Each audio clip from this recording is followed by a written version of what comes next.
Welcome to BCTV's Meet the Candidates. I'm your host, Kate O'Connor, and today I have Congressman Peter Welch. Thank you for coming to Brattleboro. It's great to be in Brattleboro, Kate. Good to see you again. Yeah, we love it when you come down. My first question to you is, you have been in Congress since 2006. Why would you like a 7th term? Well, you know, it may sound strange given what's going on in Washington, but I continue to love doing my job. The times we're in are very dangerous. Okay, it's not like when I first went and we were the new majority. But I love being able to represent Vermonters. And the biggest challenge we have is to try to bring the Vermont way of doing business to Washington. And with President Trump, that's a tall order. But the second reason is that we've got a chance in this election across the country for a mid-course correction. I mean, the reason that the House of Representatives is elected every 2 years is to give the American people an opportunity to say to the executive, we don't like what you're doing. We want to change a course. And I'm hopeful that the Democrats are going to be in a majority and that I'm going to be part of a majority that's going to be standing up to Trump and some of his horrible policies, that's going to be demanding accountability. And we're going to have an opportunity to push an agenda that focuses on climate change, on infrastructure, on restoring net neutrality, on bringing down prescription drug prices. We could pass that in the House. And frankly, on many of those things, if we put them on the floor, you're going to see some Republicans joining us in supporting them. So we've got to stand up to Trump. We've got to have accountability. But we also have to have an agenda of our own that gets back to helping people be able to pay their bills and not get crushed with exorbitant cost. Now let me just follow up on that. What would your priorities be? What can you do in Washington to help Vermonters specifically? Well, there's two areas where we can be helpful. First of all, overall policies, we should be a partner to Vermonters. Our job is to try to get resources back to Vermonters so they can do the hard work right here. So an example would be like in the opioid crisis. You know, I was down here in Brattleboro and we had an opioid roundtable, and it's amazing the amount of community engagement there. But we do need resources. We need the money to go to first responders so they can afford Narcan. We need our mental health facilities to have the funds they need in order to be able to provide treatment. Another area is infrastructure. There's been talk in Congress about passing an infrastructure bill that should include money to build out broadband, especially in rural areas, because we have no chance of rebuilding our rural economy without, in effect, electricity. You know, in the 30s, the Congress made a decision that even though economically there was no case to be made to have rural electricity, there was a social policy case to be made. We've got to do the same thing with broadband. And one of the things Vermonters are really struggling with is the high cost of prescription drugs. And you know, the president said that he, on the campaign trail, he understood that pharma is ripping us off, and he understood that it's crushing people who have these high copays and deductibles and making them really worried.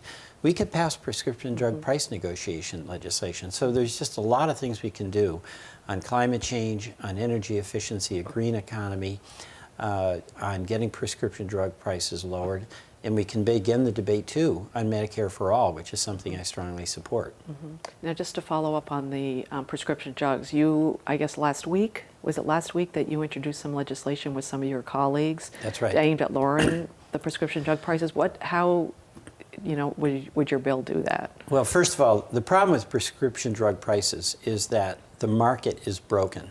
And the pharma companies get a monopoly, government granted, with a patent, and then they abuse that power. They abuse it in many ways. Even though they get a monopoly and they can set a price where they get a decent return, they keep raising the prices.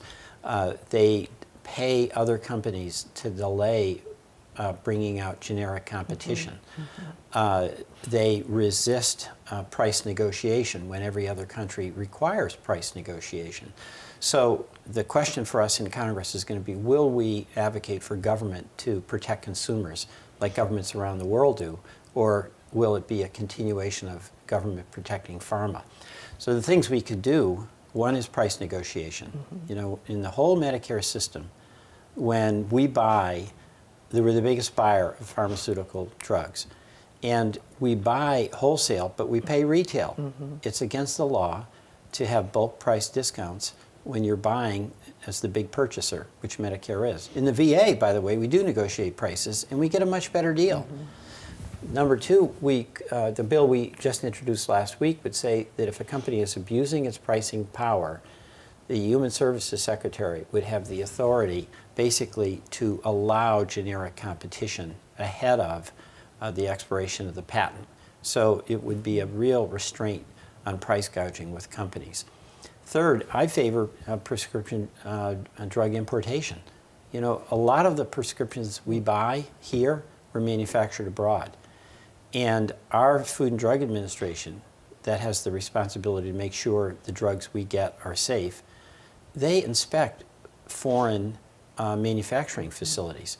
So if we have importation, and by the way, this is something President Trump said to Congressman Elijah Cummings and me when we met with him about a little over a year ago. It's not like you have to fear you're importing sawdust. If you listen to pharma, that's what they think it is. Pharma makes their drugs abroad, and then they're inspected abroad, and they're brought in here. So why not allow importation where we can get the benefit, our consumers can get the benefit of lower prices? So there's a whole number of things that we could do that would have the impact of bringing down prices, but it requires that the government decide it's going to help consumers and protect them against price gouging. Yeah. Great, thank you. I want to go again and follow up on just a couple other things you said about what's going on in Washington. Right. There was a recent poll of Vermonters, and probably to no one's surprise, President Trump's approval ratings are very low. And you have called him, and I'm going to read this so I get it right, the most divisive president in your lifetime. You know, how are you responding to that, you know, his presidency when you're down in Washington? You know, it's two things. You know, first of all, you know, the president he is divisive. That's his style. And, you know, what he said about Muslims, the Muslim ban, what he said about women and the actions he's taken towards women, what he does about Hispanics and how he treats them and how he speaks about Mexicans, his family separation policy. I mean, how can there be anything more divisive than taking children from their parents? And then his approach to public policy is to tweet and not prepare. You know, he goes up to Canada and he insults Prime Minister Trudeau, who is a friend. He imposes tariffs and uses as a justification national security, when most of us can't figure out what the security threat is from Canada. So his style and his approach is very divisive, and it works for him in a way because there's a lot of tension within the country that he exploits.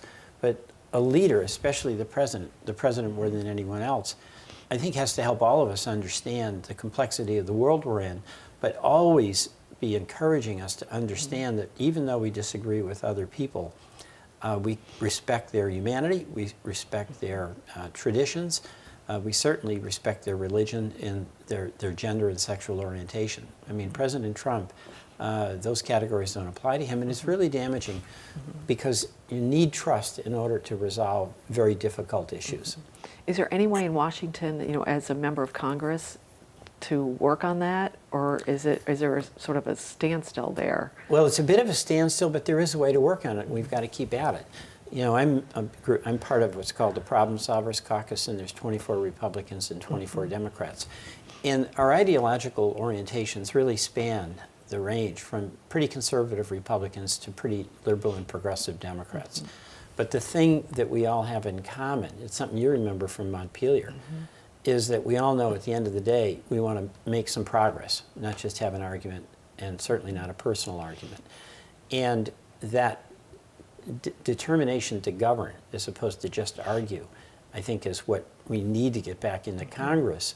And the Problem Solvers encompass 48 members of Congress who believe that and don't want to just focus on where we disagree, but really try to find some common ground and make progress on areas where we do. And it's been helpful in some areas, like energy efficiency. You know, it's unbelievable that the current administration, the head of the EPA, formerly Scott Pruitt, but now his successor, they don't believe in climate change, right? That's truly bizarre. And whether it's just a fake denial because they want to serve the coal barons, or they really believe it, it's really damaging when this climate change is real. It's doing incredible damage. There's like 17 wildfires out of control as we speak. But I was able to work with a number of Republicans on significant energy efficiency legislation. And that's a good thing. You know, we're not arguing about what the fuel source is. We're saying less is better. And we're also arguing that if we invest in green energy, like solar, like battery storage, like geothermal, that's good not just for the environment, but it's good to create local jobs. So there's ways that you can try to restore that sense in Congress that cooperation is better than perpetual conflict. Yeah. Now, the poll also showed that there's low approval rating for Congress. You know, Right. is there a way, or how would you suggest, or what do you do to restore the faith in Congress for Vermonters? Okay, this is what I think we need to do. The Congress, by the way, to some extent reflects how there's a division in the country, but it's been made worse with what had been radical gerrymandering the last time.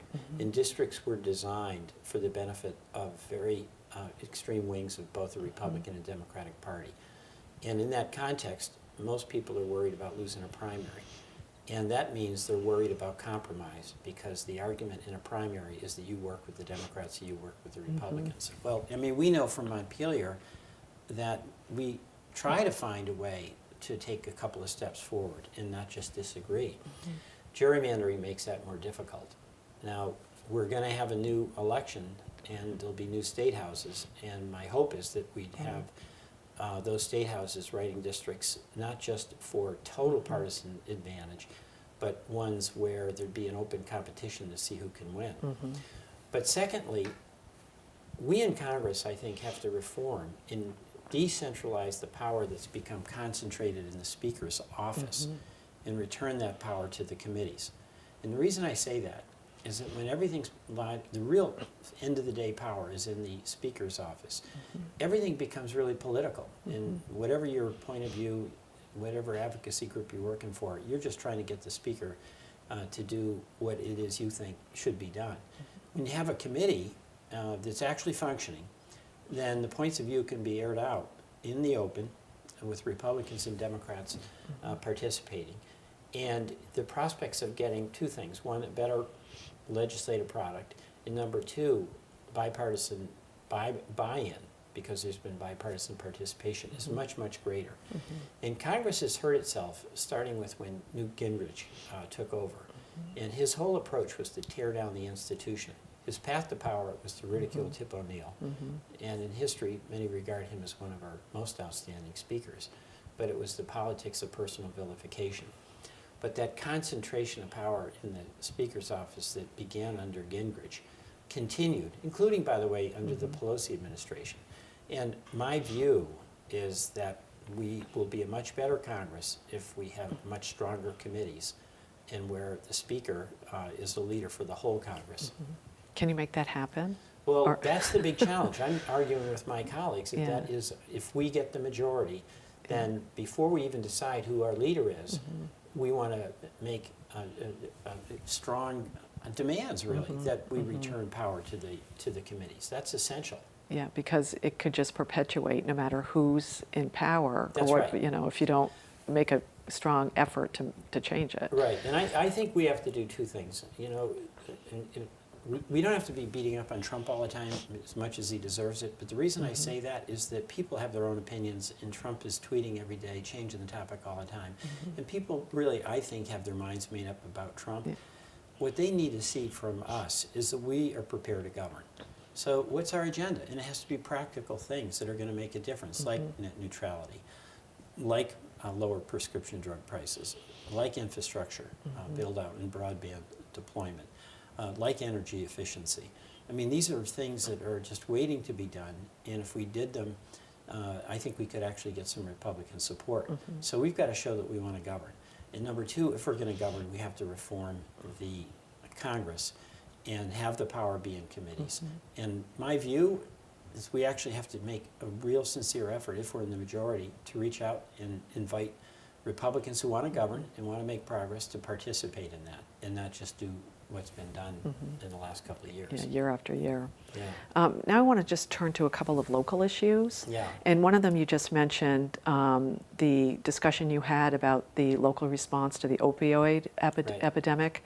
And if you could just sort of tell us about the roundtable and what you think came out of that discussion, and how are there concrete things that you can do to help, not just Brattleboro, but other communities in the state of Vermont that are facing the same problem? Well, we did 8 opioid roundtables, and one here in Brattleboro was quite remarkable. And one of the things that I remember the most was a woman by the name of Susan Avery, whose daughter is addicted, and she was very candid about this. And her 2 grandchildren obviously could no longer be taken care of by their mother. And Susan Avery, the grandmother, stepped in and is doing everything she possibly can for her grandchildren and for her daughter. But she spoke about how difficult it was when her daughter ultimately was ready to get the treatment she needed, there was no treatment there was no treatment bed available. Yeah. And the role of ultimately addressing the opioid addiction, it's one addict at a time, and there's a different story for every person who slips into addiction. And once they do, that has a physical grip on you. It's not just a mental health issue or a matter of will. It changes your brain chemistry. So my view is that the job we have in Washington is to do, number one, get resources back to the communities for treatment, for first responders, for the Narcan, for these self-help support groups where recovering addicts oftentimes are the best people to give some reassurance and assistance and emotional support to folks who are still in the depths of it. Number two, we have to really be supporting efforts at the National Institute of Health to come up with non-opioid methods of relieving pain. And again, that's a policy that's got to be backed up by money. Third, I think the effort to monitor these prescription practices and be able to see whether there's some hot spots where it looks like there's really overuse of opioids is another matter. But what I came out of more than anything else from these roundtables, including in Brattleboro, where we had the police, we had the hospital community, we had the first responders, we had folks like Susan Avery, whose family has been really affected by this. The real hard work is done right in the community because it has to be a direct connection with the person who's struggling with the addiction. So I really see the federal role as pretty straightforward. And it's amazing to me that we can't come up with the commitment to deal with a crisis that is really far worse in the terms of lives lost than the AIDS epidemic. Yeah.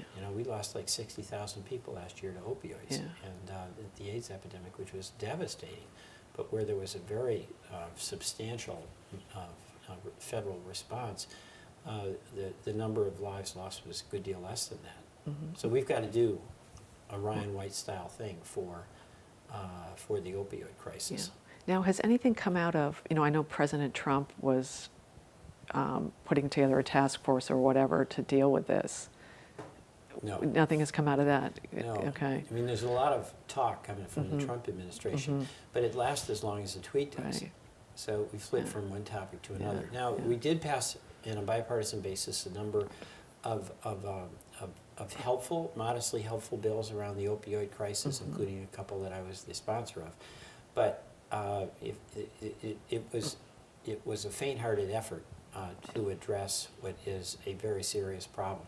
I think of Susan Avery and what she's been through, what her family's been through, and how much effort and perseverance was there. And I wish we had a couple of ounces of that determination in Washington so that folks back home would get the help they need. Yeah, and it really is an issue here in Brattleboro. People are working hard, but we could use all the support we can get. Right. So, one more topic that actually has a impact on the people here in the southeastern Vermont is the decommissioning of Vermont Yankee. Right.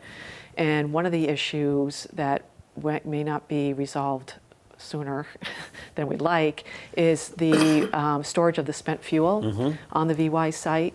And obviously that has an impact on the reuse of the site and other safety issues. And you're on a committee down in Washington that has some oversight over the Nuclear Regulatory Right. Commission. And is there anything that you can see that Congress can do, or you're doing, to help us see if we can get that spent fuel removed? Well, I can tell you my efforts. I can't predict the outcome.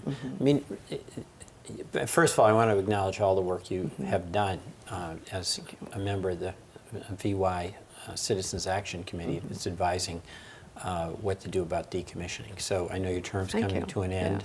Yes. But you know, this area was really a model of citizen engagement, because VY was the first merchant plant, as you know, that closed down. Yeah. So the rules weren't written about how the community could or should be involved, and the community here in Windham County decided to be very, very much involved.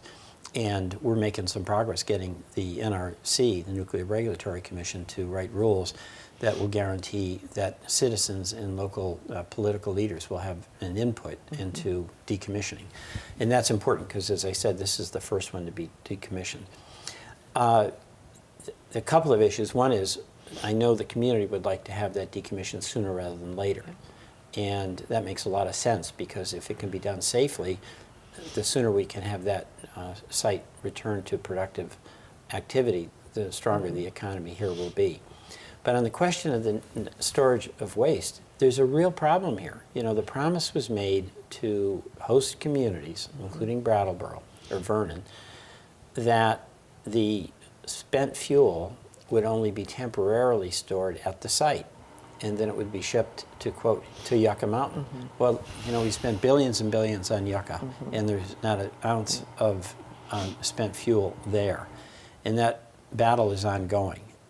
I did co-sponsor legislation calling in the NRC to make a decision one way or the other within the next 30 months. In the meantime, there's some movement for so-called temporary storage, which would probably be longer term, at a site where the environmental issues are worked out, where there's respect paid to the local community as to whether they want to do it. But some communities in Texas have indicated some interest in being able to store the waste there. So I'm up for exploring that. Otherwise, here's the situation we have. Every place there's a nuclear reactor becomes a permanent storage site of spent fuel. And that goes on and on and on. And of course, our fuel is right on the banks of the Connecticut River. So should anything happen, obviously it's going to be catastrophic. So I'm pushing as much as I can. And there's a number of others who want to do it. And this is not a partisan issue, that say, look, we made a promise to communities that they wouldn't have to be stuck with this waste forever. And we've got to continue the effort to find a way to keep that promise. Thank you for your efforts. Thank you. The time is running short, so I want to go back to, you know, I know you've been traveling the state.